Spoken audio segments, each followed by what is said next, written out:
también el motor que estéis utilizando a nivel de PHP, que siempre intente estar a la última. Va a tener siempre mejoras en cuanto a rendimiento.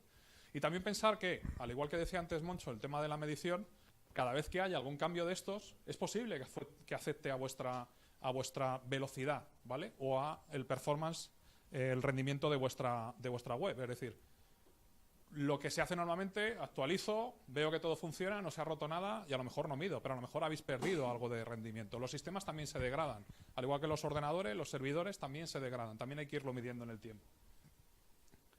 Seguimos. Muy bien. A nivel de entorno. Te lo dejo a ti. ¿Me lo dejas a mí? Sí. Bueno, a nivel de entorno... Bueno, ahora vamos hablando. Vamos Aquí hay alguna cosilla. A nivel de entorno, una de las recomendaciones es utilizar HTTP, ¿vale? Tener un certificado seguro. No solo porque es una de las recomendaciones que nos está haciendo Google desde hace relativamente poco tiempo, sino que nos va a permitir hacer otra de las estrategias que veremos más adelante, que es implementar HTTP2 en nuestros servicios. Como os decía antes, también intentar estar en la última versión de PHP. Ahora mismo estamos en la 7.3, no recuerdo, el 7.3.4 o así, que ha salido a principios de abril. Utilizar compresión gzip o, si tenéis la posibilidad, Broadly. Broadly es un nuevo algoritmo de compresión que tampoco lleva mucho tiempo en el mercado, pero que tiene una optimización muchísimo mayor que gzip. ¿Cuál es el objetivo de este tipo de optimizaciones? Que lo que sale del servidor se comprime, viaja comprimido y el navegador automáticamente lo descomprime. Algo parecido con lo que hacemos en nuestro día a día. Si quiero enviar ficheros a alguien, los comprimo en una carpeta para que se haga más pequeño y lo que hago es una transmisión menor. Ese realmente es el concepto. Por supuesto, todo lo relacionado con caché de navegador, y si tenéis la posibilidad de usar CDNs intermedias, pues también de esa manera. Sí, perdona. Sí. El HTTPS por defecto te va a ralentizar, ¿vale? Porque tiene que cargar la capa de certificado. Pero el beneficio que tenemos en utilizar HTTP2, ¿vale? Vamos a no solo recuperar la parte del certificado, sino que vamos a avanzar en muchísimas más. Vamos a avanzar en, ¿cómo le diría? Bueno, en velocidad. Mucho más en velocidad y en rendimiento respecto a lo que perdemos del certificado. Hace unos años era cierto que las webs por HTTPS se veía una diferencia increíble. Lo que pasa que ahora yo creo que no habrá ningún proveedor de hosting en este momento que no tenga HTTP2. Sí, además. Bueno, no sé si el RGPD en particular pide HTTP2, sí certificado SSL. Otra cosa es que el servidor tenga sus sistemas preparados para HTTP2. Además es medible ese tiempo. Luego, si queréis, vemos en cron, a través del inspector de consola de cron, te dice incluso el tiempo y todas esas herramientas que decía antes Moncho también te indica el tiempo de... Son milisegundos, pero todo suma. O sea, al final, una cosa importante que os tenéis que llevar de esta charla es que, aunque sea muy poquito, que estemos hablando de milisegundos, si soy capaz de rascar 2 milisegundos de aquí, 3 milisegundos de aquí, 5 de aquí, 4 de aquí y 10 de aquí, ya he rascado 20. Y en esta competencia que tenemos ahora mismo del milisegundo, a veces es mucho tiempo. Antes estaba hablando Moncho de los tiempos y estamos hablando de 500 milisegundos. Que ya veréis que es fácil más o menos de conseguir. Otra cosa a tener en cuenta es que ahora mismo, por ejemplo, el 60% de todos los WordPress están funcionando con 5.6, con PHP 5.6. ¿Alguno de vosotros está utilizando 5.6? ¿O anteriores? ¿O anteriores? Lo decimos porque el salto de 5.6 a 7 es muy importante en cuanto a velocidad, luego ya es en cuanto a otro tipo de temas relacionados con el código, pero de 5.6 a 7 el salto es completamente muy oportuno para temas de velocidad y rendimiento. ¿Vale? Y CDN. Tema de CDN. ¿Más o menos conocéis el concepto de la CDN? ¿Algunos utilizáis CDN en vuestros proyectos? ¿Pocos? Vale. Concepto de CDN, por reducirlo a lo más sencillo, es tener lo más cerca posible nuestros servidores de donde están los clientes. Eso en la práctica no lo podemos hacer. Normalmente cuando contratamos un servicio de hosting, ¿vale?, lo tenemos en una localización. Si vuestro proyecto empieza a crecer, a lo mejor en 2 localizaciones. Pero si empezáis a tener usuarios que se conectan desde Canberra, Shanghái, no sé, Santiago de Lima o lo que sea, si tienen que viajar hasta vuestro servidor, van a perder muchísimo tiempo, ¿vale? Tiempo de latencia, sobre todo, tiempo de conexión. ¿Qué es lo que hacemos con la CDN? La CDN es una red distribuida de contenidos dónde colocamos nuestros contenidos. Una copia, normalmente, de nuestros contenidos estáticos. ¿Qué es lo que hará el cliente? En vez de venir hasta nuestro servidor, lo que hará será conectarse a la CDN más cercana. Esto lo hace automáticamente la red. Vale. Aquí hay unos ejemplos, KeyCDN, Cloudflare, que está normalmente integrada en muchos proveedores de hosting. Dinos, por favor.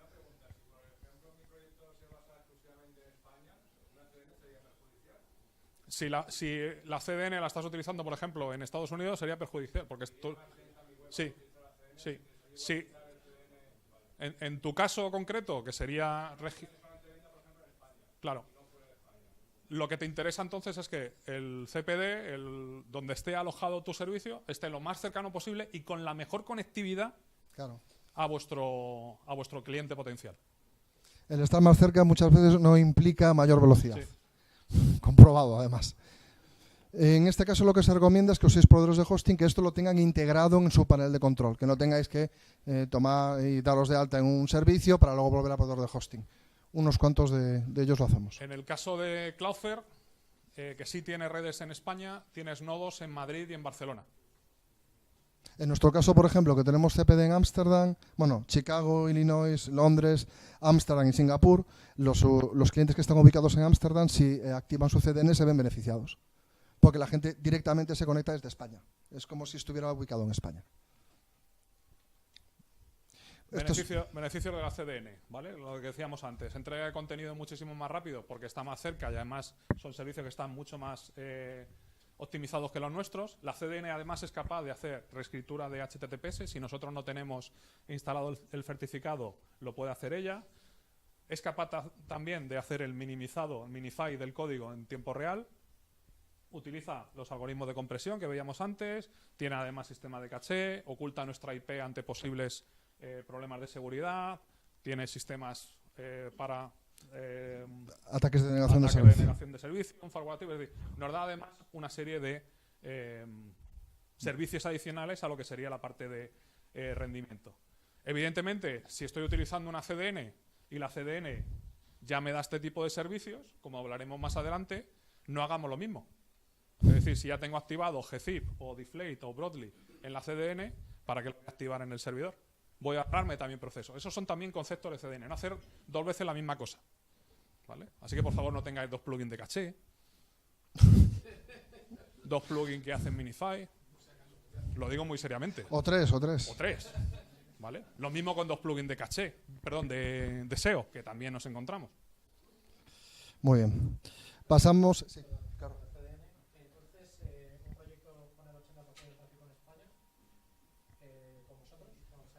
Por ejemplo, yo te recomendaría que utilizaras Cloudflare, porque tiene nodos en Madrid y en Barcelona y todos los contenidos estáticos los va a servir directamente la CDN, no tienen que ir a tu servidor. Y normalmente los contenidos estáticos son el 70% de tu web, es decir, estás ahorrando tiempo de proceso de tu servidor. O sea, incluso en distancias cortas. Sí. Sí. Son milisegundos, pero se nota, todo suma. Lo recomendamos, sí. Lo recomendamos. Sí. Sí. Entonces interesaría quitar, por ejemplo, un plugin de caché, porque si tengo la CDN me va a activar. Depende del plugin de caché. Plugin de Caché adicional es. sí. Es independiente de la caché que puedo utilizar yo. Efectivamente, en este caso, ¿vale? Podrías activar una caché estática, ¿vale? Para los recursos estáticos. Es decir, si tú en tu servidor tienes, por ejemplo, caché relacionada con las típicas reglas de navegador para decir, oye, estos contenidos estáticos cachéalos a un mes, a 2 meses, lo que sea, todo eso te lo quitas porque ya te lo va a hacer este servicio. Vale, y este clip me interesaría quitarlo directamente de servidor Sagrado, por ejemplo. Sí. No necesitarías hacerlo, porque una vez le entregas el contenido a la CDN lo guarda y a partir de ese momento se lo va a entregar la CDN al resto de usuarios. Sí. Claro. Vas a seguir rascando. Y si mides, lo vas a comprobar en directo, además. A lo mejor va a ser muy poquito, pero si empiezas a tener mucho tráfico, si es muy poquito, empieza a ser mucho. Bueno, una parte muy importante a la que no todo el mundo le presta mucha atención y es la más sencilla de todas, es la parte correspondiente a las imágenes. Es cierto que WordPress ya nos da la opción de subir las imágenes a un tamaño determinado, nosotros podemos hacerlo, Pero de que se pueda a que se haga, pues siempre hay diferencia. Y lo que te encuentras en un proveedor de hosting como nosotros es gente que tiene, pues eso, fotos de 5 megas, 10 megas, 15 megas, directamente sacadas de una cámara de un iPhone o cualquier otro dispositivo y subidas directamente al servidor. Entonces vamos a ver 3 tipos de cosas que optimizar en las imágenes, que son el redimensionamiento, es decir, ¿para qué voy a tener fotos de 4000 por 2200 si al final la mayoría de mis clientes me están viendo a través de un móvil y la foto máxima que van a poder cargar es de, no sé, 600 por 800, por poner un ejemplo? Compresión. ¿Qué diferencia hay entre fotos comprimidas y no comprimidas? Y después los diferentes tipos de ficheros en los que podemos utilizar con WordPress y la diferencia de peso entre ellos. Por ejemplo, ¿para qué voy a subir una imagen de 600 por 600 en este caso, que pesa unos 100K, si una de 200 por 200 pesa 20K? Y es la máxima que voy a utilizar. Esto, ponedlo en la proporción que queráis. 4000 por 3000, en fin. Para que veáis la diferencia que hay, bueno, no son 3 veces menos el peso, es algo más. ¿Qué herramientas tenemos para optimizar imágenes? Pues todas estas. Hay muchas de ellas online directamente. Cargas imágenes y te las devuelven comprimidas. Muy sencillo, muy fácil de utilizar. TinyJPG, TinyPNG, Compressor.io, Kraken, Image Optimizer, Image Optim. Otro ejemplo.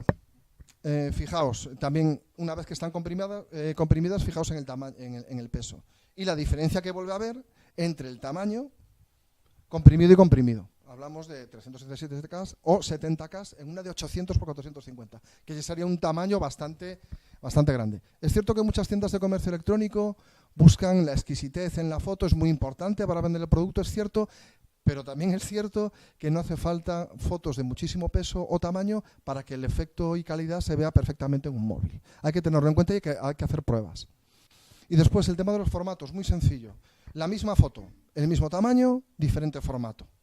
En JPG, 100K, 99,8. En PNG, la misma foto, 217K. Y un nuevo tipo de fichero que se está utilizando cada vez más, WebP, 56K. Cada tipo de fichero tiene un peso diferente. Esto parece muy simple, lo es uno de los primeros cambios que podemos poner en marcha y es uno de los más agradecidos. Es cierto que si utilizamos una CDN... La parte que más consume a nivel de tamaño de una web normalmente son las imágenes. Exactamente. El texto no ocupa, el código apenas, y esto es la mayor parte del peso de una web.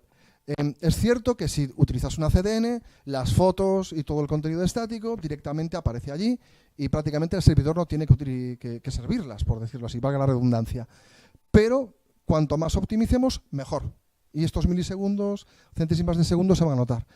Esto en una web en la que no has hecho ningún tipo de compresión, caché, CDN ni nada, solamente este cambio es muy drástico. Utilizar fotos en el tamaño, comprimidas y con el formato correcto. Es un cambio enorme. Solamente esto. Añadir a lo que decía... Perdón. Sí. No, era justo lo que iba a decir. No en todos. WebP creo que está ahora mismo en el 80 y tantos %. Lo bueno es que hay servicios que lo que te hacen es implementar que tengan los dos formatos. Subes, por así decirlo, el JPG y el WebP y en función del navegador que te esté visualizando la imagen, le da la imagen en WebP o la imagen en JPG. Añadir además de lo que decía Moncho a nivel de rendimiento, que aunque existen plugins, que seguro que conocéis, que os comprimen en el servidor, redimensionan y demás, es otra de las cosas que yo desaconsejo. Es muy fácil de utilizar, pero también estamos dando carga al usuario. Perdón, carga al servidor. Carga seguramente innecesaria. Es mejor hacer esa compresión, ese redimensionado en local y subís realmente al servidor lo único que necesitéis subir. Pero cuando tú subes y utilizas un plugin de estos, si tú lo subes, ¿se cargará la primera vez? Luego la imagen cambia de tamaño. Sí, pero piensa que cuando subes la imagen, normalmente la media del tema tendrás 5 o 6 thumbnails definidos. Es decir, sube la foto, WordPress la carga, ve el tamaño, la redimensiona, empieza a hacer los thumbnails, ¿vale? Empieza a ser una serie de procesos, que es cierto que lo hace una sola vez, pero a lo mejor da la casualidad que justo cuando lo estás haciendo estaba el servidor al 80% y los 15 usuarios que iban a comprarte esa tarde no pueden entrar. Por eso insistimos en la forma de trabajo. en que ya de una forma natural, cuando estemos poniendo en marcha un proyecto, ya tengamos las fotos al tamaño adecuado, comprimidas y en el formato adecuado. Es lo que insistimos. Que, desde luego, es mucho más fácil hacerlo con un plugin, más rápido. Pero bueno, la conversación sí está para ver por experiencia. Y la otra es, cuando haces eso, la imagen original que tú has subido grande, ¿desaparece o se queda en el servidor? No, todo lo que subes al servidor se queda en el servidor. O sea, que Todo lo que subes. cargando el servidor utilizando Sí. el plugin. Sí. Esa es buena. Teniendo el original, Más, Sí. Sí, que ese es otro de los problemas también. Sí, El lo famoso veremos. síndrome de Diógenes. lo veremos más adelante, Tener además. allí metido Sí, todo, sí, sí. todo. No os podéis imaginar lo que hay en servidores metido. Sí, Yo cometía creo el error de ponerlo mucho en PNG, le bajaba también Por resolución, etcétera. pero me dijeron, bueno, no me dijeron bien en YouTube, que entre los dos formatos el JPG es mucho mejor porque carga más rápido. Una progresivo. Pero ¿te estás adelantando? ¿Me vas a Ahora dejar vamos, sin- ahora me vas a vamos. dejar sin diapositivas. No, a ver. Idea rápida que yo transmito siempre a mis usuarios. ¿Tiene transparencia la foto? Sí, PNG. ¿No tiene transparencia? JPG. Porque si no, se empiezan a liar. ¿Es de tipo foto? ¿Es de tipo cuadro? ¿Cuántos colores tiene? Me empiezan a liar unas ahí en el Photoshop que no acaban de entender. Entonces se lo reduzco más o menos a eso, ¿vale? Y luego sí que es cierto que hay ciertos pequeños tips, como es ese que tú ahora estabas diciendo, que es esto exportarlo en JPG progresivo, ¿vale? Porque es el formato adecuado cuando hacemos HTTP2, lo que hace es bajar, por así decirlo, de una manera muchísimo más rápida. Pero eso todavía son tips que tienes que ir añadiendo a eso. Si esto lo estoy haciendo mal, si por defecto subo todo en PNG o por defecto subo todo a un tamaño enorme, al final no estoy consiguiendo nada. Lo que estoy ganando por un lado, lo estoy perdiendo por otro.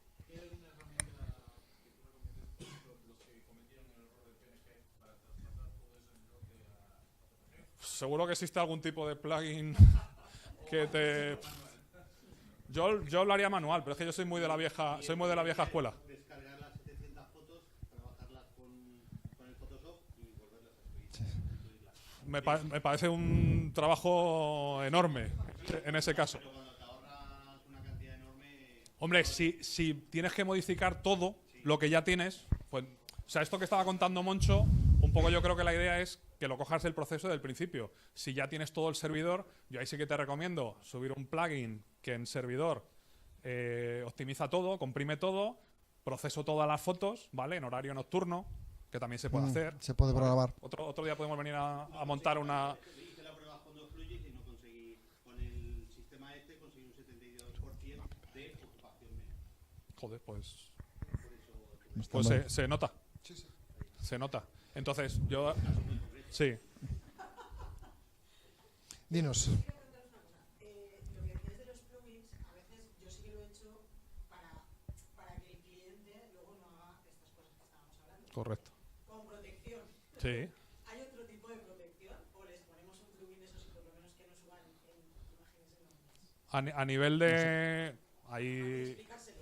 Aparte de explicárselo, pero eso es el primer día, 2 días si se ha dejado un post-it encima de la pantalla, 1 semana máximo, que es lo que tarda el post-it en cargarse. No más. Más allá de eso, sí, a nivel de código, con pequeñas instrucciones, Puedes poner límites. se puede limitar en WordPress cuál es el tamaño máximo. A mí una de las cosas que me gusta limitar a mis usuarios, no solo las dimensiones máximas, sino el tamaño máximo. Yo normalmente trabajo con medios de comunicación y lo que hacen directamente es la foto de la agencia, que bien, está preciosa, para hacer un póster, hacen así, clash, la suben, tal cual. Y queda genial. La verdad es que en pantallas de esta de 32 pulgadas se ve muy bien. En móvil, pues esas fotos de 16, 18 megas. Entonces yo lo que hago es eso, prohibirlo. El tamaño máximo creo que son 2,5 megas lo que dejo. Qué bastante es. Que ya, Qué barbaridad.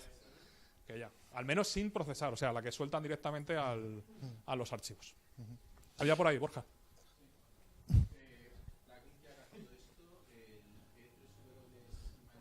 Sí, hay varios. Hay varios. Sí. Sí.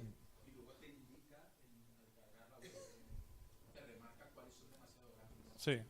Hay varias, incluso. Sí, y además ese creo que tiene la limitación, creo que es a 5 megas, ¿no? Con la que más procesa o algo así. Además hace optimizaciones adicionales, que es quitar los metadatos, ¿vale? Las imágenes al final son archivos informáticos y tiene una serie de metadatos que normalmente, si no lo vas a utilizar, pues también se pueden quitar. O sea, optimiza un poquito, aplica algoritmo de compresión, los JPG los deja al 78% creo que es, los PNG, es decir, hace una serie de chequeos adicionales. En servidor.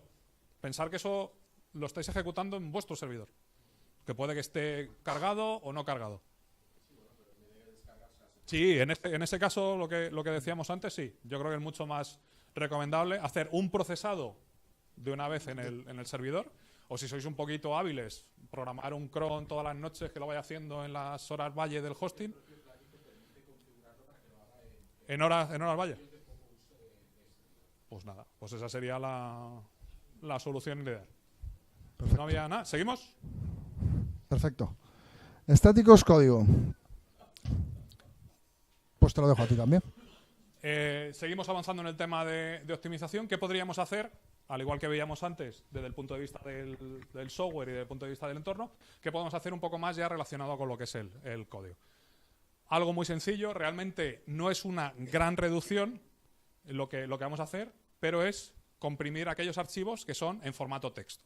¿Cuáles son los archivos que tenemos en formato texto? Los HTML, los JavaScript, los CSS y los SVG, ¿vale? Que mucha gente no lo sabe, pero los SVG, que aunque sea una imagen, es también un archivo en formato texto, ¿vale? Es un archivo en formato XML. Al final, aplicar una estrategia de minifile lo que hace es quitar aquellos tabuladores, aquellos saltos de línea que no son necesarios para el navegador. Para los que no tengáis experiencia haciéndolo, hay un plugin que se llama AutoOptimize, ¿vale? Que lo hace perfectamente, y el SG Optimizer también, el que tenemos nosotros para caché. También en proceso de desarrollo existen herramientas, ¿vale?, de paso a producción que también os permiten hacer este tipo de optimizaciones. Otra de las optimizaciones que recomendamos es quitar los query strings, ¿vale?, que es esa parte de la URL que viene detrás del interrogación, no sé qué, no sé cuánto, porque a veces, en recursos estáticos, a veces algunos navegadores o algunos proxies intermedios lo que hacen es no cachear esa petición. No cargar en el WordPress todo aquello que no es necesario, los emojis, Google Fonts que no estéis utilizando, ¿vale? Hay una serie de cosas que realmente, si no lo vais a utilizar, no lo carguéis, ¿vale?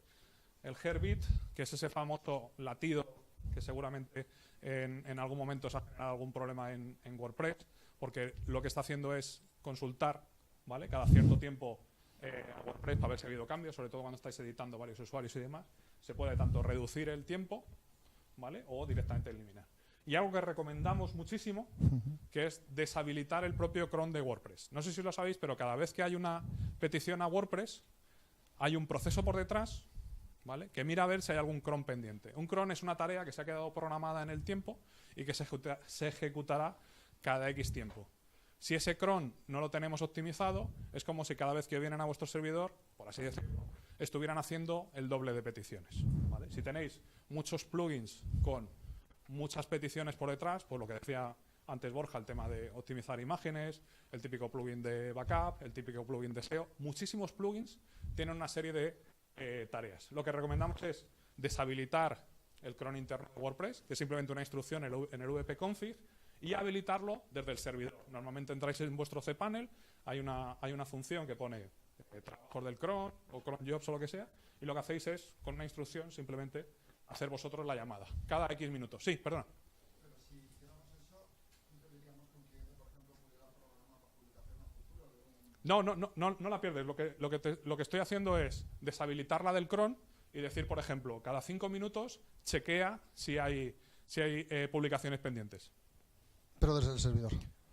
En ese caso que tú me estás diciendo, te voy a poner el ejemplo contrario. Imagínate que yo programo para las 8 de la mañana, ¿vale? Yo no he deshabilitado el cron, tengo el WordPress normal. Yo programo a las 8 de la mañana. Si nadie entra a las 8 de la mañana a mi web, nunca saltará esa publicación, ¿vale? Porque el cron interno de WordPress solo se ejecuta si ese dominio está teniendo visitas. Si no, no se ejecuta. sea, es una manera también de forzar a WordPress a que haga una serie de cosas. Por ejemplo, el backup que tenemos programado a lo mejor a las 3 de la mañana, si no ha entrado nadie, no se ejecutaría. ¿Vale? Se ejecutaría después, a lo mejor en la primera entrada a las 8 de la mañana, cuando justo no quieres que se haga el backup. De esta manera, me aseguro que se va a hacer cada cierto tiempo. Seguimos. Seguiríamos avanzando un poquito más. Al igual que os decíamos antes, no carguéis cosas que no vayáis a utilizar, ¿vale? Hay un concepto un poquito más técnico y quizá algo más complicado, pero no os podéis imaginar lo que ahorra, que es el concepto de la carga condicional de plugins. ¿Sabéis lo que es esto? ¿Alguno os suena? ¿Vale? La carga condicional de plugins al final es hacer que WordPress cargue los plugins que yo necesito en función de la petición. ¿Por qué? Porque WordPress en todas y cada una de las peticiones carga todos los plugins que nosotros tengamos. Y a lo mejor no lo necesitamos. Si estamos en la home y no tenemos el formulario de contacto, ¿por qué voy a cargar el plugin del Contact Form? Por ejemplo, ese es el más habitual. ¿Vale? O si estoy haciendo, no sé, una petición a la parte interna del escritorio, pues ¿por qué voy a hacer una llamada a Yoast? ¿O por qué voy a mirar? Ese es un poco el concepto. En función de la llamada que nos estén haciendo, qué plugins, que normalmente no son todos, queremos hacer. Esto normalmente en comercio electrónico es muy habitual. Hay ciertos procesos relacionados con el comercio electrónico, la parte de cuenta de usuario, la parte de carrito, la parte de compra, que no se hacen en todas las URLs. Si estoy dentro de un WordPress que tiene una parte de blog y una parte de WooCommerce, ¿por qué cuando estoy en el blog está cargando todas y cada una de las peticiones de WooCommerce? ¿Vale? Pues eso es lo que intento. Esta es una de las estrategias que más ahorra. Bueno, es más compleja. Aquellos que tengáis algo de curiosidad, está en WordPress TV, tienes una... Zaragoza. En WordCamp Zaragoza de este año 2019 sobre específicamente eso, por si queréis echarle un vistazo. Es más complejo, pero bueno, aquellos que ya tengáis experiencia lo podéis poner en marcha. Las mejoras son... No hay ningún plugin que haga No, porque normalmente, que es un poco lo que expliqué en el taller, es un poco a medida. Normalmente está relacionado con las URLs. Yo a lo mejor mi URL de contacto la tengo en el /contacto. Y tú la tienes en el /contact. Entonces ya la condición es distinta. Yo utilizo Contact Form 7 y tú utilizas Gravity Forms, por ejemplo. Entonces es un poco programación a medida. ¿Vale? Sí. No llega a esa granularidad. Sí. No llega a esa granularidad y yo desconfío bastante porque una de las cosas, si veis el vídeo que cuento, es que esa estrategia hay que hacerla con un MU plugin que carga antes de los plugins. Porque si no estás cargando un plugin que condiciona los plugins. Algo un poquito extraño. Sí. Yo hace unas semanas encontré en estos vídeos de YouTube que de estar buscando uno me hizo para que tú entres, por ejemplo, a cada página y tú dices, por ejemplo, Divi, oye, aquí no debe de cargar Divi. Wow. Ese es el concepto. ¿No? Eso. Por ejemplo, y es una bendición, porque eso, mis ojitos estaban así. Que es cierto. Pero lo que tú dices, porque el problema mío es que hacer a 400 posts eso y no me daba la opción de que sea, mira, por esa misma configuración, métele todo. Entonces tú lo que estás haciendo es sacar condicional, ¿cómo la haces? O sea, vía... Por URL o por tipo de contenido que vaya a haber, o tú defines un poco. Al ser programático, te vas a definir tú un poco el concepto que quieras. En el vídeo puse ejemplos incluso por horas. ¿Vale? Hay un concepto de cron, el que hablábamos antes, donde yo digo, por ejemplo, pues, ¿cómo se llama el plugin este que busca? Broken Link Checker, ¿vale? Que es un comedor de recursos. El destroza hostings. Brutal. Bueno, pues yo utilizo en alguno de los... Porque es un plugin muy útil. ¿Qué es lo que pasa? Que yo le digo que solo funcione en ciertos usos horarios. Le digo, este plugin solo me lo activas por la noche. Pues ese, por ejemplo, es un 8. Que no sé si el plugin este que decís tiene ese concepto, por ejemplo. Tema de carga condicional por horas. Échale un vistazo al vídeo. Pueda gestionar a nivel de si es frontend o si es backend, que en el backend pasa exactamente lo mismo. Todas y cada una de las peticiones de backend, aunque estéis viendo el escritorio, también podría gestionarlas. Todas las peticiones Ajax. Cada vez que hacemos una petición Ajax, también se cargan todos los plugins. También puedes gestionarlo de esa manera. O peticiones... O sea, es hacerte un poco la estrategia de carga a la manera de tu proyecto. Por eso es tan interesante. Pero claro, requiere conocimiento del proyecto, pues tienes que saber exactamente lo que quieres cargar o no cargar, y conocer también un poco lo que es el ecosistema de todos y cada uno de los plugins. WordPress.tv, Fernando Puente, y ahí lo tienes. Pero a mí lo que pasa que, claro, lo que ponías en la pantalla no se veía. Y luego sé que escribiste un artículo que lo vi. Está el PDF compartido con todo el código. ¿Sí? Sí, no sé, escribiste también un artículo, creo que fue Sí, también en ayuda a WordPress. y se veía mejor. Está en el vídeo, está el enlace está el código.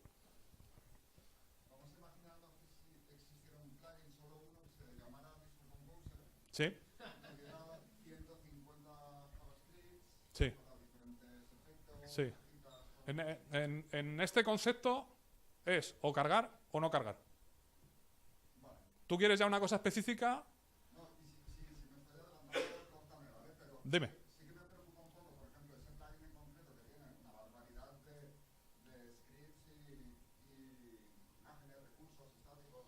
Y seguramente no lo utilices en toda la web. Es un poco lo que decía él antes, y muy habitual cuando utilizas constructores visuales. A lo mejor no lo utilizas en toda la profundidad de la web, lo utilizas solo en tus landings. Con esta estrategia lo podrías hacer. En estas URLs, cárgame este plugin. En el resto de URLs, no. Dime.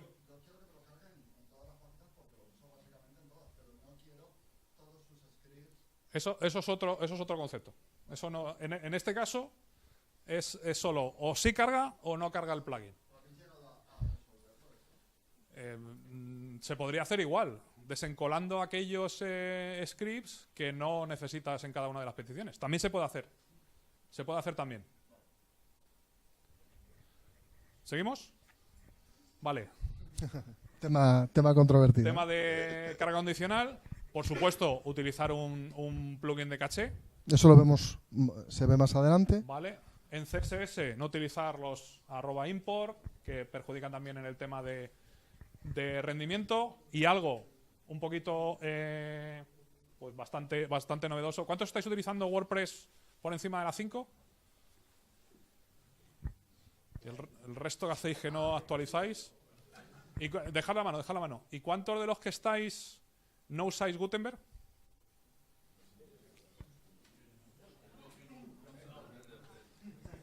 ¿Sabéis que Gutenberg mete un CSS y no lo estáis utilizando?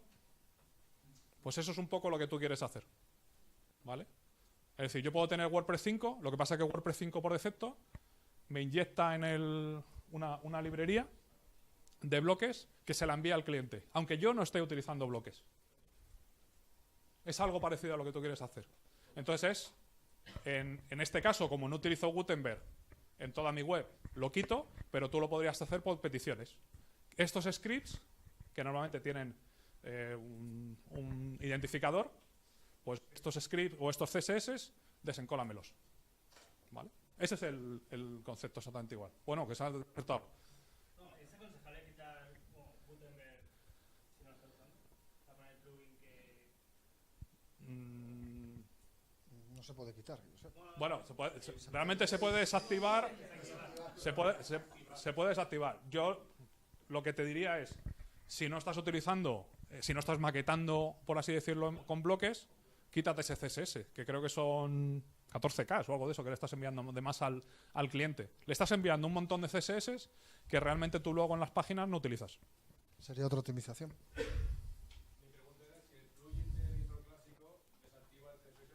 No me suena, no. Yo creo que lo que hace simplemente es en la parte de backend activar. No me suena. No me suena, ¿eh? No lo quita porque después tú lo puedes configurar en los ajustes. Sí. Yo no creo que desactive. Yo creo que no. Yo creo que el CSS, en cuanto tienes WordPress 5, por defecto te lo inyecta. Otra pregunta por ahí. Sí, Borja.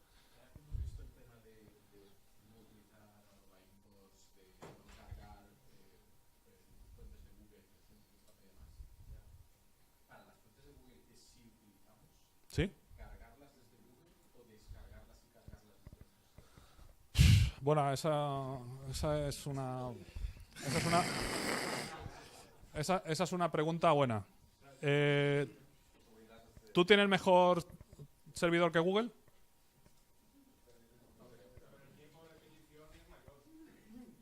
Normalmente el tiempo de petición es mayor, pero también hay otra opción, que estás utilizando fuentes que él también está utilizando y el navegador del cliente las tiene cacheadas. Pero claro, eso no lo podemos saber. ¿Vale? Si tú estás utilizando... No, porque es la misma. Si es la misma URL y está cacheada en el navegador, cuando viene a visitar tu web... No viene. No lo recoges. Pero claro, esos son... así. Buena pregunta. No, pero no puedes medir si el usuario lo tiene o no lo tiene.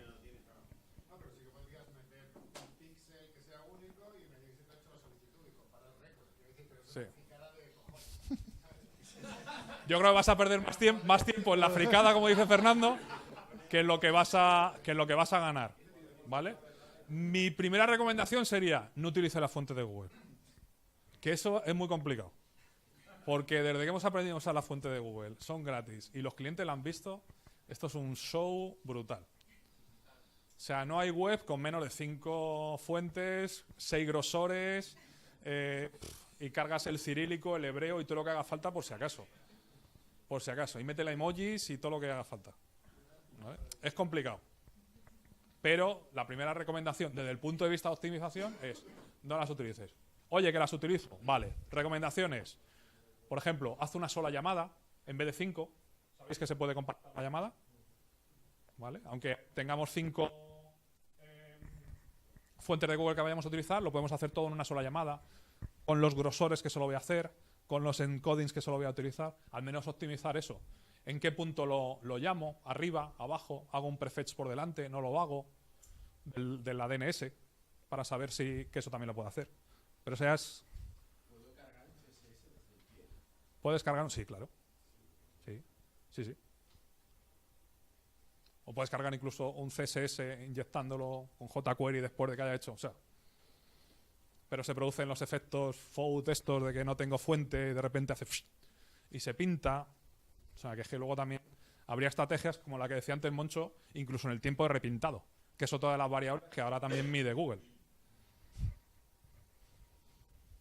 ¿Se ¿Otra contestó? pregunta más? No, estaba... Ah, sí, perdón. Cuando vosotros ahora habláis de clientes, ¿somos nosotros o nuestros clientes? Sobre todo tus clientes. Bueno, nosotros como... Vale. Si eres cliente final. Si eres cliente final, Y si no. O sea, porque vosotros habláis de hosting. O sea, habláis de... No, hablamos de usuarios de WordPress. Normalmente los webmasters o los que están editando una página web. Esta es una charla dirigida a la gente que está gestionando la página web. Sí, algo así. Ah, sí. Algunas horas al día lo hago, sí. no, si fuera en modo hosting, yo no daría esta charla. A mí me encantaría que tú gastaras el doble. Empezaríamos aquí, mira. Empezaríamos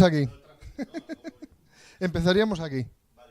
Y de lo que te diría aquí, no implementaríamos la mitad, para que consumieses más recursos. ¿Para qué dar charlas de optimización?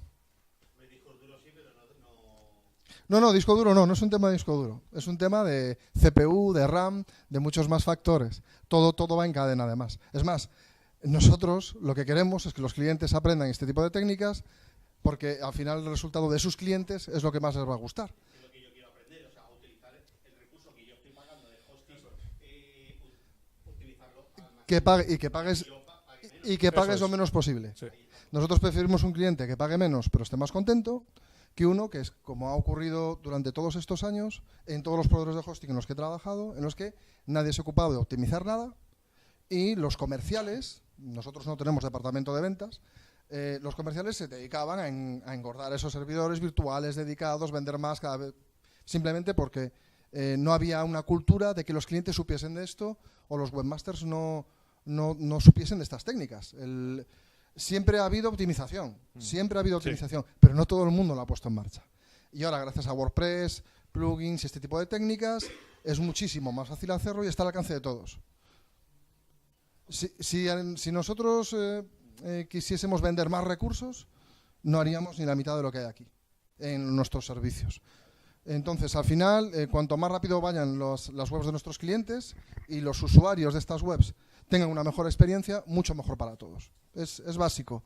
Algunos pensarán que es como canibalizar nuestros propios recursos, pero al final se gana más y podemos pagar más nóminas y disfrutar más de la vida, que es lo que buscamos al final todos. Conceptos de optimización en hosting. Más que optimización, aquí quizás os voy a indicar qué factores debemos tener en cuenta a la hora de escoger un proveedor de hosting. Ahí aparece SiteGround, pero voy a hablar de forma general. ¿Qué es importante? Data centers. Cuanto más cerca del cliente, mejor. Sí. ¿Dónde están localizados? Si mis clientes, si tengo una web de comercio electrónico, mis clientes están en Estados Unidos y mi centro de datos está en Ámsterdam, bueno, aunque active CDN y ponga plugins de caché y haga todas las optimizaciones, será peor siempre que ubicarlo cerca de los clientes. Cuanto más cerca, mejor. Nosotros, como os decía antes, en particular, SiteGround, tienes data centers en Ámsterdam y en Londres, aunque eso ya dentro de poco no será Europa, pero a nivel europeo, Londres y Ámsterdam. Ahí es donde ubicamos a nuestros clientes y servimos tan rápido o más como muchos proveedores de hosting en España. Es fácilmente comprobable. Entonces, tened en cuenta esto cuando vayáis a escoger un proveedor de hosting. Y si tenéis clientes de índole internacional, que ese proveedor de hosting tenga varios data centers, si es posible. Porque tu cliente puede ser americano, pero vender en Asia. Y a la vez querer abrir mercado en Latinoamérica. Todo eso hay que tenerlo en cuenta a la hora de escoger proveedor de hosting. Hardware SSD ya es un clásico. Yo creo que prácticamente todos los proveedores de hosting ya utilizamos discos SSD y buen hardware. Hay otros factores que no son tan visibles como cada cuánto se renueva el hardware, si esos discos SSD también se utilizan para la parte de base de datos o es solo para la web. Eso habría que preguntarlo directamente a la hora de escoger un proveedor de hosting. Esto ya es un clásico y se soluciona con dinero. Eso es fácil. Lo difícil son los sistemas, el tuning, lo que viene ahora. Tecnologías de virtualización. Hay una tendencia de que los proveedores de hosting cada vez se alojen en proveedores como Google, como Amazon, y bueno, esa parte ya la desvíen directamente a esos proveedores que son expertos en ello. Nosotros, por ejemplo, tenemos nuestra propia tecnología de virtualización, pero también estamos experimentando con Google. Siempre hay que comparar y ver qué es mejor. En este caso es Linux Containers. Y tenemos publicados parches en el kernel de Linux, que es algo que, bueno, bastante meritorio. Esto es importante porque, bueno, permite aprovisionar servicios, por ejemplo, VMware, diferentes servicios de virtualización. Cada uno de ellos tiene diferentes tiempos de respuesta. Nosotros hemos comprobado que Linux Containers es de los más rápidos. Tuning de sistemas. Cada proveedor de hosting tiene un conocimiento sobre esto. Si estáis especializados en WordPress y la mayoría de vuestras webs están hechas en WordPress o algún CMS, comprad servicios o adquirid servicios de hosting que estén especializados en ese CMS. Cuanto más generalista sea el proveedor de hosting, menos especializado es. Eso sí, abarca muchas más soluciones, pero no está especializado. Hay muchos proveedores de hosting especializados en WordPress. En España y fuera de España principalmente. El tuning de sistemas es algo que nos permite, cada vez que se pone en marcha un WordPress, habilitar una versión específica de sistema operativo, una versión específica quitando aquello que sobra, los módulos que no se van a utilizar. Esto también es una forma de optimización más interna, no es tan visible al cliente, pero es nuestra. La parte de software. Huid de aquellos proveedores de hosting que, por ejemplo, ahora mismo no dispongan de PHP 7. Yo creo que no hay ninguno ya. Pero hace un año no era así. Aquí en España, más de la mitad de proveedores de hosting no tenían PHP 7, cuando es algo que empezó en enero de 2016, creo. Algo así. Fijaos en que los proveedores de hosting tengan la última versión de software o la más cercana. Desconfiad de aquellos que todavía estén en 7.0, 7.1. Ya estamos en la 7.3.4, creo que es, ¿no? 7.3.4. O sea, fijaos en eso, que es muy importante porque eso indica cuánto invierten en mejorar sus servicios. Lo último, bueno, ya no es lo último era hace poco, el HTTP2, ¿no? Ya estamos con Quick, tecnologías Quick, que por ahora solo se pueden utilizar con Google Chrome y con SSL. Opera también. Y es el siguiente paso HTTP2, una forma diferente de servir el contenido al explorador. No, ya, es la primera vez que escucho lo de HTTP2, por si podéis... Sí, más tarde, va más tarde, sí, sí. Y, como os decía, PHP y la parte de server push. Caché especial, es decir, contratad proveedores de hosting que tengan conocimiento sobre caché. Mejor si todavía tienen un plugin de caché propio, porque normalmente aprovecha algo tan sencillo como, en vez de alojar el contenido en discos SSD, lo aloja en la RAM del servidor. Eso todavía es mucho mejor que los plugins de caché convencionales que lo hacen en disco. Y servicios de CDN. Y todo esto integrado. Que no tengáis que ir cambiando de panel de control a panel de control para hacer este tipo de operaciones. Fijaos en eso, haced esas preguntas. Cuando vayáis a contratar un proveedor de hosting, para todo lo que podáis hacer en optimización, esto es necesario. Esto es necesario. Si no, vais a estar atados de pies y manos en alguno de estos conceptos y no os va a permitir optimizar como corresponde. Y lo mismo con la CDN. No sé si tengo algo más de ese. Sí. Claro. En la parte de servidor, LeadSpeed, eso también... Bueno, LeadSpeed es un sistema ya... Sí, que es una versión especial de un servidor web que además ya comprime contenido, hace una especie de caché. La verdad es que funciona bastante bien, tiene muy buenos resultados. Te ahorra alguna de estas cosas, como los sistemas de caché, aunque se puede especializar todavía más. Tiene específicos también. Sí. Hay proveedores de hosting en España que lo tienen. Está muy bien, ¿eh? No, a mí me parece una tecnología bastante buena. Otros lo solucionamos de otra forma. Lo único es que es una tecnología, aunque es abierta y tal, no es tan abierta como utilizar.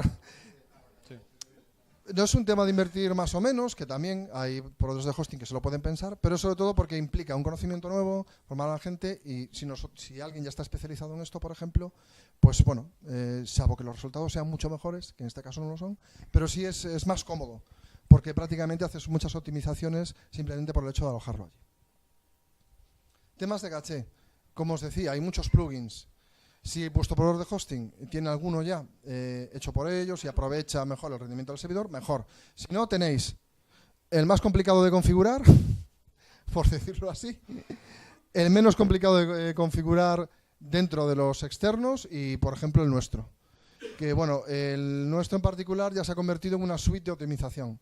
Ya hace todas las cosas que habíamos comentado antes.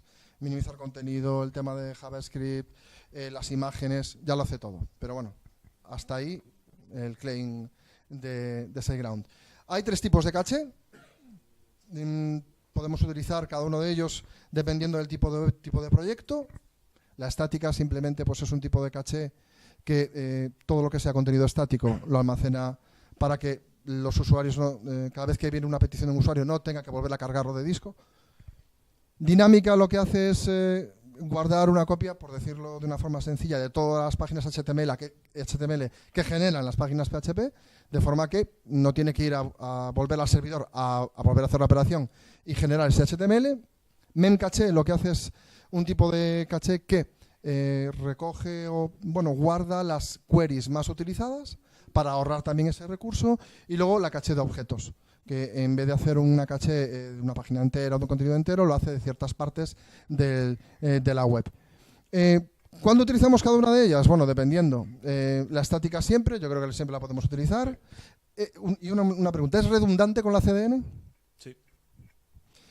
Te la Sí. podrías ahorrar. Te la podrías ahorrar. Mejor ahorrársela en el servidor. Sería un ejemplo, por ejemplo. Una pregunta, ¿es lo mismo usar este plugin que meter las líneas en htaccess para activar caché? Normalmente sí, el de estático sí. Normalmente lo que van a hacer es eso. Si te puedes ahorrar el plugin, sí. En este caso, si ya estás utilizando CDN, incluso ahórratelo del htaccess. No, si no usas CDN, O sea, en htaccess.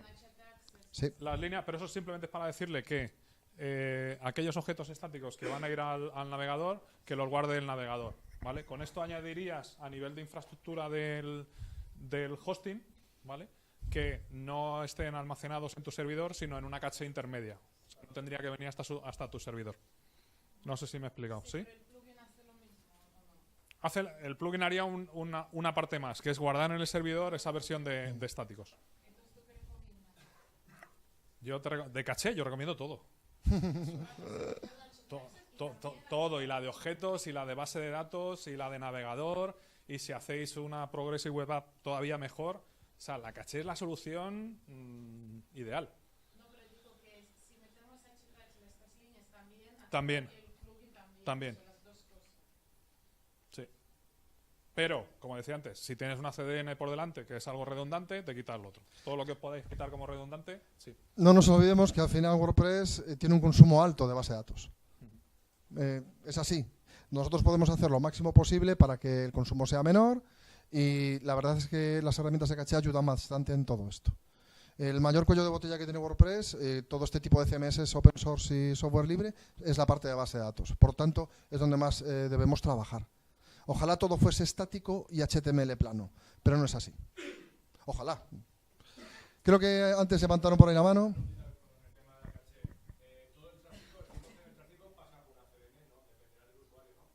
¿Cómo? ¿Perdona?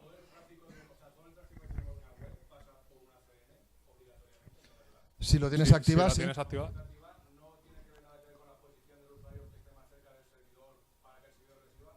No, si tienes activada la CDN, va a ir siempre primero por la CDN. Va por la CDN porque, por ejemplo, Cloudflare se utiliza a nivel DNS. Tú directamente ya le entregas el DNS a la CDN. Hay otro tipo de CDNs que son las de ¿cómo se llama? Tipo storage. Tipo storage como Amazon O S3. Jetpack, o es una Jetpack. Photon Proton. de Jetpack. Photon. Esa es una CDN de tipo storage, ¿vale? No está en vuestro dominio, ¿vale? Tiene un nombre raro, W0P no sé qué, no sé cuánto. Es decir, cuando viene el navegador a vuestro dominio, a vuestro servidor, lo que hace es que las imágenes va a recogerlas de esa CDN externa. Nosotros en este caso os estábamos hablando de una CDN intermedia, es decir, tiene vuestro mismo nombre de dominio y está por delante de vuestro servidor. Eso es. Claro, ese es el objetivo. Ese Ese es el objetivo de la CDN y el objetivo de los plugins de caché. Sacarle trabajo al servidor. Sí, sí. Ay, Photon. esa. Sí.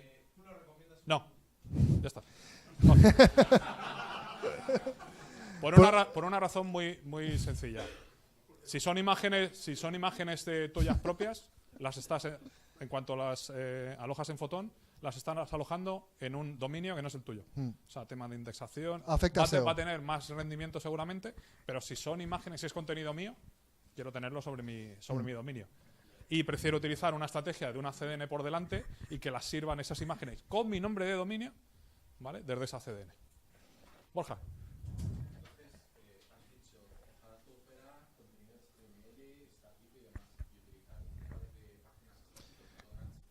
Mira, al final, este tipo de cachés es lo que hace.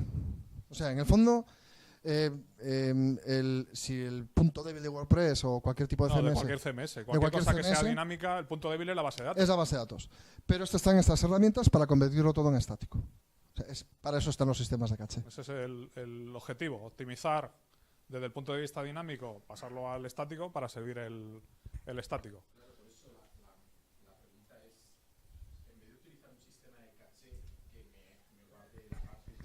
Sí.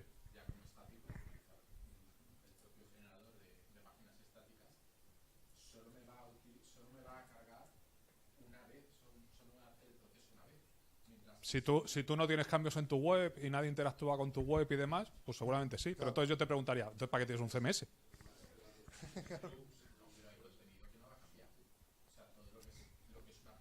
Sí, pero hay mucho contenido que es dinámico.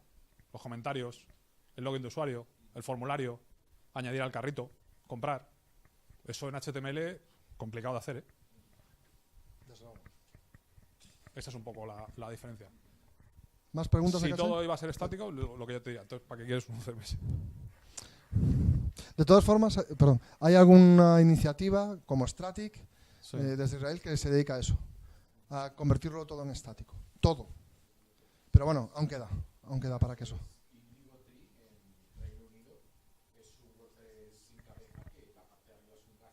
Sí.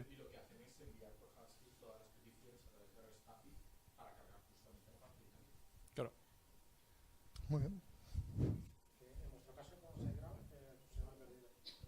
Poniendo el CDN, ya no es necesario el optimizer, son complementarios. No, es que... Son complementarios. A ver, el Optimizer tiene estas tres. Tiene la opción del HTTPS, de cambiarte las versiones de PHP, de hacer minimizado de estáticos, optimizar las imágenes, ofuscar la parte de JavaScript y renderizar, bueno, toda la parte de JavaScript. O sea, son un montonazo de cosas. Nosotros recomendamos que si sois clientes de SiteGround, lo utilicéis. Para eso está. Para eso está. Ahora sí, por defecto todos nuestros planes tienen estática activa. Por defecto. O sea, se puede desactivar si tienes SG Optimizer y directamente... Oh, no, ya no tenemos esa opción. No, no se puede desactivar. Lo que pasa es que SG Optimizer ahora tiene una buena función, que es la de que ver si esa función que está haciendo se está produciendo en otro plugin dentro de la instalación o con otro servicio. Por ejemplo, como es la parte de caché dinámico, si la estás haciendo desde otra parte, SG Optimizer no la activaría. Lo mismo referente al minimizado y todo este tipo de cosas. O sea, puedes activarlo y él mismo te va a decir que puedes utilizar y que no. Yo lo activaría, si fueses cliente de SiteGround.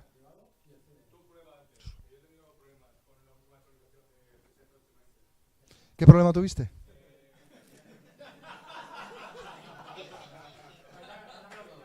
Ven aquí, ven aquí.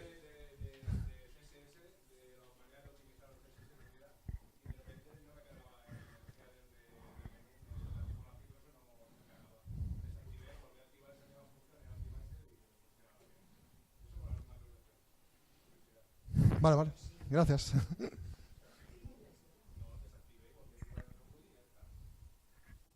Perfecto. Bueno, pues gracias por tu testimonio.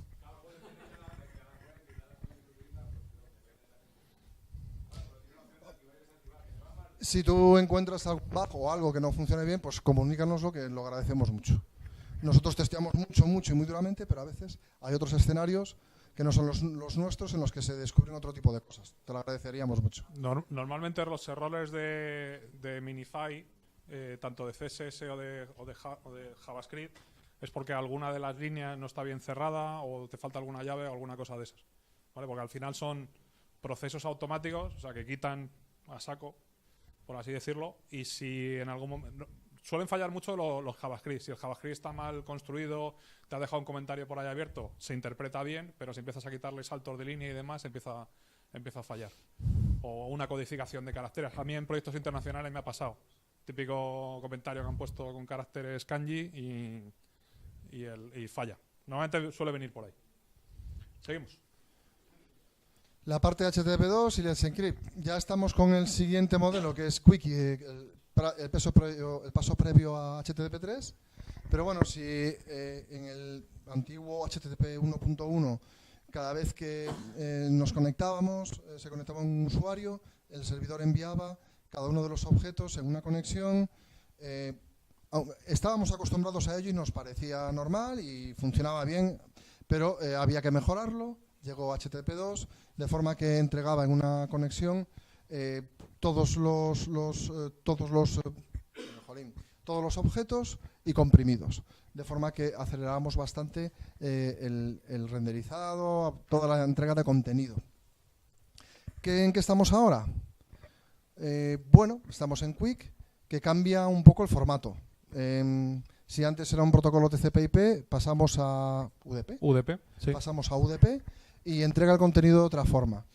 ¿Para qué es útil? En este momento, lo que nosotros tenemos activo en SiteGround se puede ver con Opera y Chrome y con SSL. Y si lo veis, por ejemplo, en la consola de Chrome ya aparece ahí el tipo de petición y ya aparece Quick. A la parte de HTTP2 aparecía antes. Es muy útil para sitios en los que no hay mucha conectividad, de forma que entrega el contenido de forma rápida. Sí, que no haya tiempos de espera entre servidor y cliente. Es decir, lo que intenta al final todo este tipo de optimizaciones, lo que se va intentando optimizar a nivel protocolos HTTP es que la conexión quede abierta y todos los paquetes los entreguemos lo antes posible. Casi todas las optimizaciones van en ese estilo. HTTP3 estará listo, no sé. Bueno, al final creo que va a ser un concepto un poco unido de todo. Un poco unido de todo. Seguimos. A nivel de base de datos también podemos hacer optimizaciones, ya son un poquito más técnicas, por así decirlo.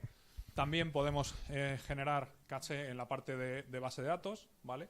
a través de las instrucciones de query caché, que lo que va a hacer el motor de base de datos, en nuestro caso normalmente o MySQL o MariaDB, es guardar en una memoria temporal aquellas queries que son recurrentes, que el usuario nos está haciendo muchas veces. Entonces aquí lo que estoy diciendo es tanto habilitarlo, que normalmente suele estar habilitado, pero sobre todo monitorizarlo, porque puedes tener un tamaño de caché bastante pequeño y normalmente lo estáis llenando, ¿vale? Mantenimiento constante, como decía antes, los sistemas se degradan y WordPress tiende mucho a eso, ¿vale?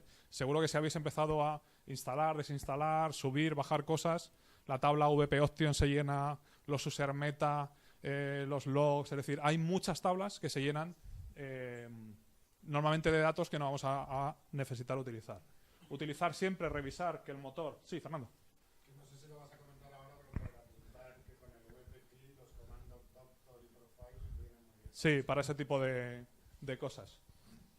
Utilizar en la parte de motor de la base de datos, aunque todas las versiones nuevas de MySQL ya utilizan por defecto InnoDB. Si estáis utilizando alguna versión bastante antigua de WordPress, revisar que en vuestro MySQL no ponga que estáis utilizando MySAN, ¿vale? Que era el motor antiguo y va muchísimo más lento, ¿vale? Y como pequeño update, ¿vale? En la tabla WP Options añadir un índice en la columna autoload, ¿vale? Es una de las mejoras a nivel de rendimiento que podemos hacer en la parte de base de datos, ¿vale? Sí, sabéis que hay una serie de tablas que utiliza WordPress. Una de las tablas que más consulta WordPress, porque es donde están cargados los plugins, configuraciones y demás, es la tabla WP Options. La tabla WP Options tiene una columna que se llama Autoload y muchísimas de las consultas que hace WordPress es con el Autoload, vale, el select asterisco de esa tabla con el Autoload igual a yes. Entonces, si estás haciendo repetidas consultas a esa base de datos, te interesa que generes un índice para que esa tabla, por así decirlo, se consulte de una manera más rápida. Está en cuanto pongas crear índice WP Options WordPress, hay 100.000 blogs que lo explican. Es más, yo creo que debería venir por defecto ya en WordPress. Sí. Vale. No, es simplemente es una query bastante sencilla. Viene a nivel de query, como te decía Fernando, entrando con PHP Miami, vas a la tabla. Con cuidado, ¿no? Con cuidado porque además es la base de datos. Delicado es. Vamos ya con los extras. Con los extras, ¿vale? Hemos visto un poco ya repaso general a 1001 estrategias, ¿vale? Vamos a volver a remarcar alguna de ellas y añadir alguna cosita más, ¿vale? Plugins que no sean necesarios, ¿vale? O que no estéis usando. No solo desactivarlo, borrarlo. ¿Vale? Lo mismo con categorías, etiquetas, cosas que están en la base de datos que no son necesarias, ¿vale? Estáis dando carga a la base de datos realmente sin necesidad. Todo lo que son revisiones de los posts, ¿vale? Que a veces tenemos 20 revisiones porque nos lo hemos dejado abierto y nunca volvemos hacia atrás. Dejar un número se puede configurar en el wp-config, pues oye, 3, 4, 5 máximo, ¿vale? Lo que estuve hablando mucho bastante tiempo, el tema de imágenes, los thumbnails que estamos utilizando. Lo mismo con los comentarios, con el spam que nos ha ido dejando en la base de datos, con pruebas, ¿vale? Esto lo sufrimos mucho. Foto final ok, foto final ok 2, foto final ok 2, si os voy a contar, ¿vale? Pues lo mismo lo hacemos con ficheros, lo mismo lo hacemos con muchísimas cosas. Yendo incluso Sí, perdona.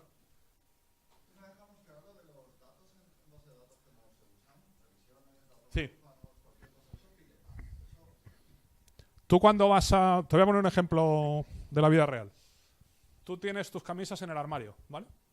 Y tienes que ir a buscar la azul. Si en el armario está vacío y solo está la azul, tarda muy poco. Si el armario lo tienes lleno de camisas que parecen azul, son añil y ese tipo de cosas, y tienes que ir al azul, tardan más. Eso más o menos es lo mismo. Es decir, si yo tengo la base de datos llena de datos, decirle, vete a traerme este dato, le cuesta mucho más. Es como en el disco duro. Si yo tengo el disco duro lleno de archivos, ponte a buscarme este, tarda mucho más. Al final es un proceso. La base de datos al final es un son ficheros físicos donde tengo que ir a buscar gracias a índices. Si la base de datos tiene muchos datos, voy a tardar más en buscar. Si además de muchos datos es de mucho tamaño, voy a tardar todavía muchísimo más a buscar. Yo te pongo un ejemplo práctico. Ocurrió con la web de Fernando Tellado. Empezamos con optimizaciones de todo tipo, él controla mucho, con nuestro equipo también, pero solamente llegó al rendimiento óptimo de verdad, cuando empezó a hacer limpieza en base de datos. Y una web que tiene tantos años y con tanto contenido... El CMS genera muchísimo contenido en la base de datos. Si utilizáis sobre todo comercio electrónico, es alucinante los metadatos que mete. Y a veces no son necesarios. O son de plugins o pruebas que habéis hecho y habéis dejado en ese momento. Todo lo que sobra pesa. Supongo que muchos instalamos plugins y después de un tiempo quizás que lo cambio por otro nuevo o Sí. ya sencillamente los borramos, pero en la base de datos quedan todavía esas tablitas indeseadas y en el WP Options también pues lo vuelves a instalar y te das cuenta que todo está porque está en la base de datos y le quitas. ¿No hay algún plugin que o tiene que ser así? No, ojalá todos los desarrolladores de plugins, cuando se borra, ejecutaran un proceso que limpiaran todos y cada uno de los datos. Eso sería una práctica ideal. Está por venir.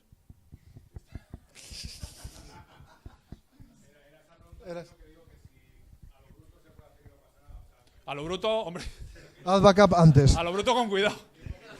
Tú haz Sa- backup ¿sabes lo que antes y ya pasa? está. Que normalmente, si el plugin utiliza sus propias tablas, pues es fácil de identificar, pero cuando utiliza sus propios nombres de opciones, pues como no tenga un prefijo y demás, claro, tú ves... Sí, si es tabla normalmente lo puedes ver, pero normalmente en metadatos es complicado, porque tú ves WPA y dices, hostia, ¿esto lo borro, tío? Bien hecho.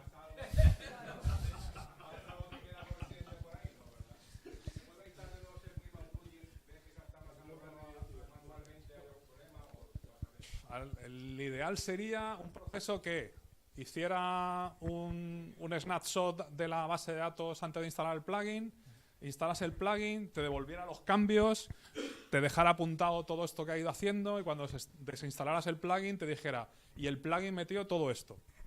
Eso, ciencia ficción a día de hoy. ¿El qué, perdón? Claro, pero es que cada plugin crea un poco lo que le da la gana. Es más, cada plugin, como tienes acceso a toda la base de datos, podrías incluso borrar datos de otros usuarios. Sí, deja. Sí, que con el tonito este monótono que tengo, alguno estaba ya... Venga, vamos a darle vidilla. Logs de servidor. Comentarios, spam. Nos hemos quedado en la base de datos, ¿vale? Sí, afinando un poquito la más a nivel de logs de servidor. ¿Vale? Logs antiguos que tengáis o que no estéis utilizando, lo que sea, también lo borramos. Normalmente los rotamos, los proveedores de hosting rotamos los logs de forma que solo aparece lo más nuevo, pero si eso está ocupando espacio, bajadlos a nivel local, guardad la copia para cuando sea necesario y borradlo arriba. Al final, Sea el proveedor de hosting que sea. Al final, un poquito el resumen de todo esto es: todo lo que no me haga falta, Fuera. Seguimos. El ejemplo es por ejemplo, cuando compráis un coche de serie y lo comparáis con un coche de rally. Le quitan los asientos, le cambian el volante, le ponen una barra de seguridad, le cambian las ruedas y lo hacen específico para algo. Pero le quitan todo lo que sobra. Eso sería una imagen de cómo debería ser una web, por decirlo así. Ya, pero nos gusta el por si acá. Ya, sobre todo las pruebas. Por si acaso. Esto, Insisto. por si acaso. Seguimos. Otra de las estrategias que podéis implementar y que la hemos dejado un poquito para el final es el tema de lazy load, ¿vale? La carga condicional, en este caso, de imágenes de recursos. ¿Por qué la he ido dejando un poquito para el final? Porque dentro de nada el propio navegador ya lo va a hacer, ¿vale? Es decir, esta va a ser una estrategia que en unos meses seguramente la quitaremos, porque ya la va a hacer el propio navegador. El navegador solo estará renderizando lo que veis en pantalla y no terminará de cargar lo siguiente, lo que está oculto, hasta que no desplacéis. Eso para los que no sepáis qué es lazy load, simplemente carga lo que aparece en pantalla, de forma que se carga mucho más rápido contenido porque es mucho menos contenido del normal. Lo tenemos incluido en SG Optimizer y lo quitaremos cuando los navegadores lo hagan, claro. ¿Vale? El único que ha previsto esto de momento es Chrome y alguna versión de no me acuerdo. Esperamos. Lo empezaréis a ver dentro de nada y va a ser una mejora muy importante. ¿Vale? Pensar sobre todo en que... ¿El qué? O Firefox. Pensar sobre todo que cuando estáis haciendo esa llamada, aunque no estéis viendo la parte de abajo de la web, está descargando imágenes, está descargando muchísimos recursos. Y sobre todo cuando lo llevemos a la parte de mobile, se va a notar muchísimo. ¿Vale? Recordatorio. Hemos estado hablando de GZIP, de display, de comprimir. No lo apliquéis en imágenes, que es un error que he visto muchísimo. Las imágenes ya están comprimidas y ya tienen su algoritmo. ¿Vale? Es como hacer un zip de un zip. No hace falta. ¿Vale? Va a generar el mismo tamaño y no es necesario. ¿Vale? Usar nuevas tendencias en cuanto a diseño, ¿vale? Lo que son las Progressive Web Apps, es decir, llevar parte del proceso de lo que hace el tema normalmente, llevarlo a la parte del navegador. Esto era una tendencia el año pasado, pero la verdad es que no se está cumpliendo. No. Yo creo que al final es complicado porque cambia un poco el concepto en cuanto al diseño de lo que sería vuestra web. ¿Qué datos deposito en la parte del usuario? ¿Qué datos solicito? ¿Vale? O sea, creo que es más de cambiar la manera en la que estamos diseñando que aplicar realmente la tecnología. Sí, sí, empieza a haber ya temas basados en sí, existen ya temas con este concepto. Sí, pero yo eso, macho, es que no acabo de entenderlo. O sea, o construyes el tema basado en Progressive, o sea, el plugin es que no sé lo que transforma. Sí, he visto que hay cosas por ahí, pero no acabo de entender. Te despieza la web y envía una parte u otra. No acabo de entender, porque al final el concepto de Progressive Web App es mando un contenedor chiquitito que lo que quiero es que se quede cacheado en la parte del navegador y a través de Service Workers vaya trayendo datos. Pero si el tema no está construido de esa manera, es que no sé cómo se hace, macho. No. Magia, para mí magia. ¿El qué, perdona? Hay algunos ya por ahí. Busca en lo que es GitHub, busca Theme, WordPress, PWA, y yo ya he visto cosas por ahí que están empezando a funcionar. Pero claro, son conceptos que tienen que ir alineados con tu diseño. Si tu diseño es de navegación, una Progressive Web App realmente aprovechas poco, aprovechas muchísimo más con estrategias de caché que con ese tipo de cosas. En estrategias de single page, tengo un contenedor y lo que hago es recargar datos, funciona muy bien. ¿Vale? Y si queréis todavía hilar un poquito más, además de la parte del Minify, había una cosa que utilizábamos hace años que es ofuscar todavía más el código JavaScript. Y sentido común. El menos común de los sentidos. Esto es la mayor de las optimizaciones. Sencillez. ¿Vale? Todo Sencillez actualizado. Prácticamente todos los productos de hosting tenemos herramientas de actualización. Utilizadlas.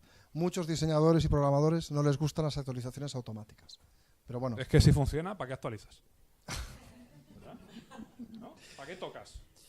Bueno, es para dejar de cumplir una estadística terrible que tenemos en el mundo WordPress, que es más del el 60% de todas las instalaciones de WordPress a nivel mundial están desactualizadas. Nosotros, los productos de hosting, intentamos luchar contra eso, porque es la vía de entrada de todo tipo de cosas. De todo tipo de cosas. Hablo de ataques maliciosos, mal rendimiento, gastos extra en RAM, procesador o subida de plan, simplemente por no tener software actualizado. Y siempre decimos la máxima. Si tengo un plugin, no puedo actualizar mi PHP porque tengo un plugin que solo hay en la versión 5.6, cambia de plugin. Directamente. Olvidadlo. Cambiadlo, programad, haced lo que sea necesario para tener lo último en software. Esto es muy importante. Insistimos mucho. Pensar que a finales de año WordPress va a tener un cambio, que la versión mínima por defecto va a ser la 7. Y el 60%, otro 60% está utilizando utilizando 5.6. Que todavía no es compatible. Temas de carga síncrona o carga diferida, ¿vale? Que sería otro tipo de optimización. Esto También hay plugins que lo hace automáticamente. Yo prefiero que lo hagáis desde el punto de vista de diseño, porque vosotros sois los que conocéis esos JavaScript y en qué momento deben de cargar, ¿vale? Porque hay muchos plugins, vea, todo ha diferido, va muchísimo más rápido, pero a lo mejor no está cargando en el orden correcto. Y sobre todo desde que tenemos HTTP2, acordaros que, como explicaba antes Moncho, se entregan un paquete. Antes, cuando la carga era síncrona, con HTTP1, por así decirlo, iba cargando uno detrás de otro, ¿no? Empezaba el jQuery, cuando cargaba el jQuery empezaba a cargar un poco todo lo demás. Ahora, en cuanto tenemos HTTP2, le damos todo en carga síncrona, no sabemos el orden en el que va a empezar a funcionar, podemos perder dependencias y pueden fallar nuestras webs. La carga condicional de plugins que veíamos antes y utilizar lo que se llama los transient, que es una caché, por así decirlo, que nos da WordPress para elementos que van a ser volátiles. La típica consulta que hago, ¿vale?, sobre lo que sea dentro de mi tema, para no repetirla la llevo a un transient y la siguiente vez que la utilice, en vez de ir a consultar a la base de datos, tiro de ese transient y lo entrego al cliente. Uso de fuentes, pues lo que hablábamos un poco antes, ¿no? Que tengáis un sentido común en el uso de las fuentes. Que ya sé que esto a veces va en contra del diseñador, en contra del cliente y en contra de muchas cosas.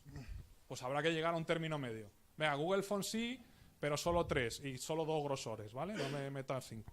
La parte de scripts y servicios externos, el ejemplo más claro es, por ejemplo, el uso de vídeo, utilizar servicios como YouTube y Vimeo para cargar ese tipo de contenido y no ponerlo en el hosting, más que nada por su peso y lo que ralentiza.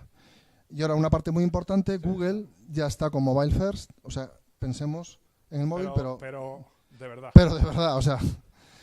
Ahora todos somos Mobile First, pero seguimos diseñando en el Mac. Sí, y para escritorio. O sea, de verdad, cambiemos el concepto a nivel de diseño, sobre todo en nuevos proyectos, ¿vale?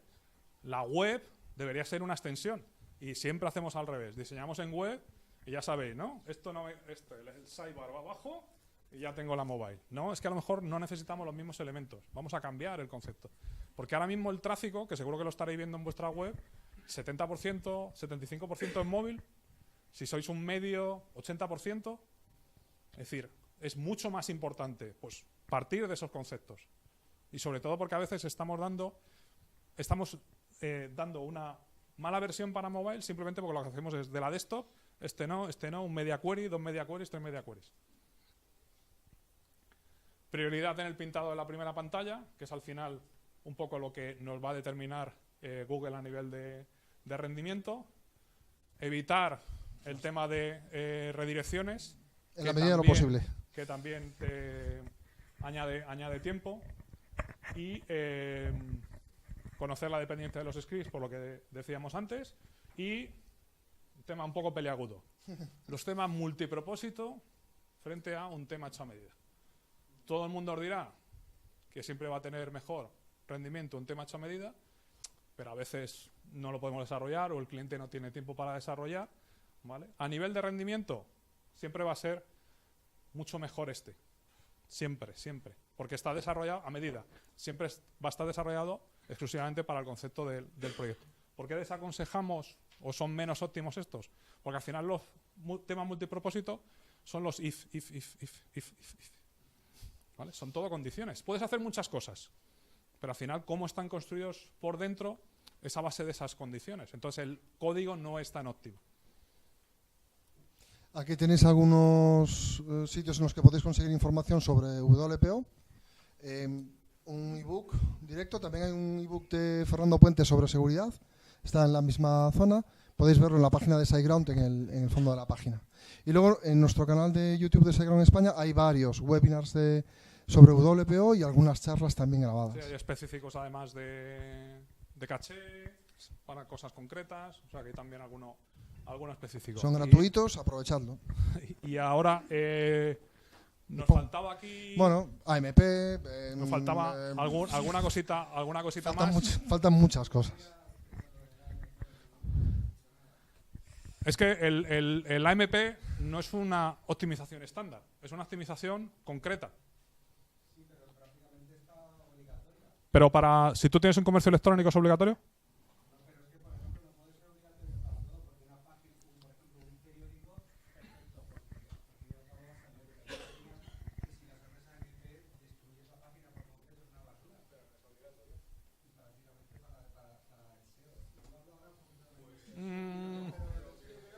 Eso es discusión. No lo Sí. hemos metido porque entendemos que no es el estándar. Yo creo que todo lo que hemos hablado es estándar para todos y cada uno de los proyectos.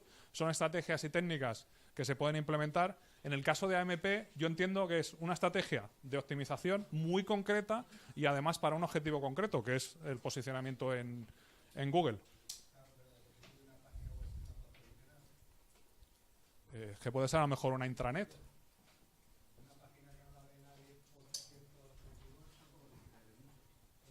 Si tu tráfico viene de Google, sí. Si tu tráfico viene de las redes sociales.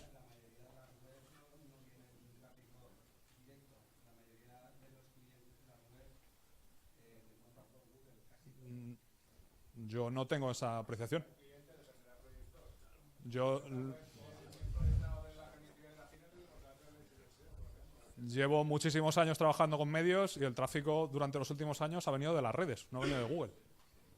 Hasta Facebook ha hecho algo muy parecido, que son los Facebook Instant Articles, los FIA. ¿Acaso sabes? Yo creo que el caso de AMP es una optimización para ese tipo de entornos, pero yo creo que no es una optimización para meter en todos los proyectos. Y también AMP...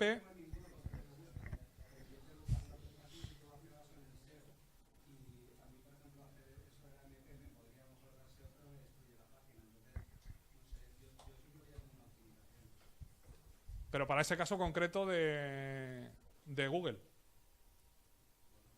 ¿no? Y para el usuario que viene a tu web directamente, que no pasa por Google, no ve la AMP.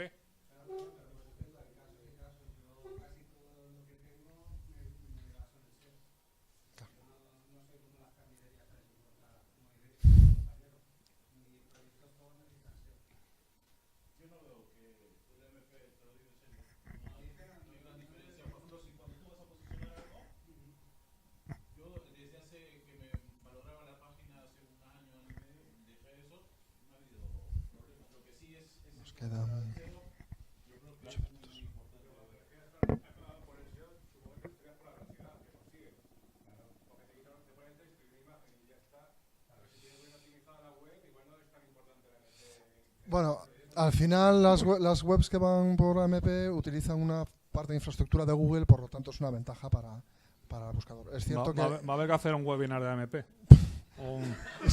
lo tenemos. Lo tenemos, pero es cierto que de los últimos webinars que estamos haciendo en SEO siempre recomiendan el uso de AMP porque parece que ayuda a posicionar mejor. Pero depende del proyecto al final. Ciertos proyectos entiendo que sí. Pero la experiencia de usuario en AMP, como tú antes decías, no es la misma. Claro, es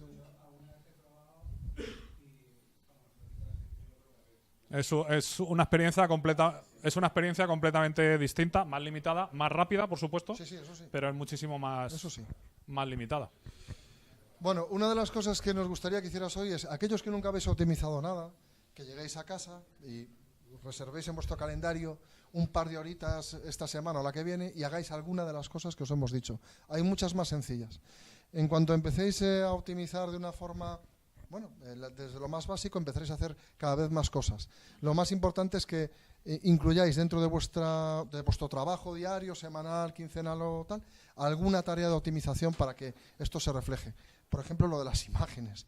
Cada vez que subáis y utilicéis imágenes para vuestros proyectos, que ya lo hagáis ya de una forma optimizada, para no tener que hacerlo a posteriori o utilizar un plugin que se encargue de ello. Sí, hay mucho muy sencilla, la de imágenes y la de caché en navegador. O sea, mejoráis el 60-70% seguro, solo con esas dos cositas. Yo no soy diseñador ni desarrollador, pero hago talleres de WPO en los que cogemos una web que está destrozada por completo, con una versión anterior de PHP, de WordPress, con imágenes grandes, y simplemente la optimización de estáticos, solamente la optimización de estáticos ya os quita el 80% del peso de la web y el aumento de velocidad es muy grande. Solo con eso. El resto de optimizaciones, lógicamente, le dan otro empuje. Pero hay cosas muy sencillitas, como se puede aplicar la ley de Pareto para esto, ¿no? Con el 80% ahorramos... Con el 20% del tiempo vais a mejorar el 80% vuestra web. Luego sí, a partir de que ya os acostumbréis a esa parte de trabajo, el siguiente nivel en optimización... Cuesta más, pero ya es un afinamiento mucho más acusado. Muchas gracias. Muchas gracias.